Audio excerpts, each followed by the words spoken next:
বীজ থেকে ফসল ঘরে তোলার যাত্রা মোটেও সহজ কাজ নয়। মরিচ ফসলের জন্য প্রতিটি দিন একটি নতুন চ্যালেঞ্জ নিয়ে আসে। ছত্রাকজনিত রোগ যেমন পাতার দাগ এবং অ্যানথ্রাকনোজ ফসলের নানাবিধ ক্ষতি করতে পারে, যার ফলে ফলন এবং গুণগত মান উভয়ই হ্রাস পায়। এই রোগগুলি থেকে মরিচের ফসল রক্ষা করতে এবং কৃষকদের জন্য আরও ভালো মুনাফা প্রদান করতে বায়ার উপস্থাপন করেছে ফর্মুলা 3, যা মরিচের ফসলের পাতা, ফুল এবং ফলের জন্য সম্পূর্ণ যত্ন করে। তাহলে F3 কেয়ার আসলে কি? মরিচ ফসলের প্রথম এবং প্রধান পদক্ষেপ হল পাতার যত্ন। পাতা হল গাছের শক্তি, যা একটি স্বাস্থ্যকর ফসলের ভিত্তি গঠন করে এবং ফটোসিনথেসিসের মাধ্যমে সূর্যের আলোকে খাদ্যে রূপান্তরিত করে।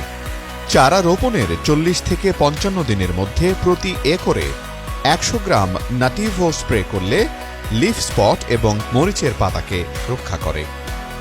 এটি চারার নতুন শাখার বৃদ্ধি করে এবং গাছকে শক্তিশালী করে, যার ফলে মরিচের চারাটি সঠিকভাবে বেড়ে ওঠে। দ্বিতীয় গুরুত্বপূর্ণ পদক্ষেপ হল ফুলের যত্ন।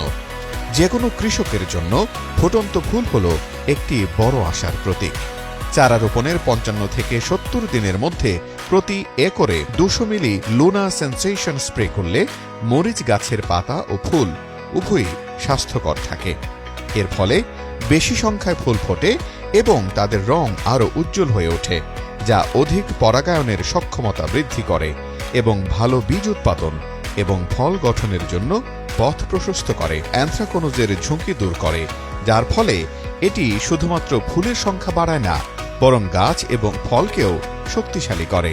এখন সবচেয়ে গুরুত্বপূর্ণ পর্যায়ে আসে ফলের যত্ন। চারা রোপণের 70 থেকে 85 দিনের মধ্যে প্রতি একরে 100 গ্রাম নাটিভো স্প্রে করলে মরিচের ফলের গুণগত মান বজায় থাকে, অ্যানথ্রাকনোজ এবং পোস্ট হারভেস্ট ফল পচা রোগসমূহ থেকে সুরক্ষা দেয়।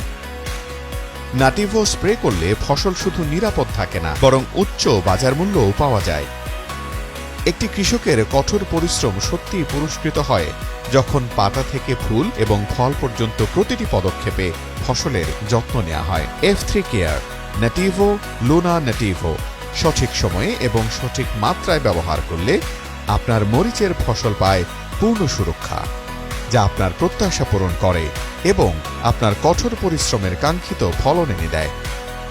F3 কেয়ার আপনার মরিচ ফসলের রোগ ব্যবস্থাপনার জন্য একটি কমপ্লিট কেয়ার, যা মরিচের পাতা, ফুল এবং ফলকে রোগ থেকে দেয় সম্পূর্ণ সুরক্ষা।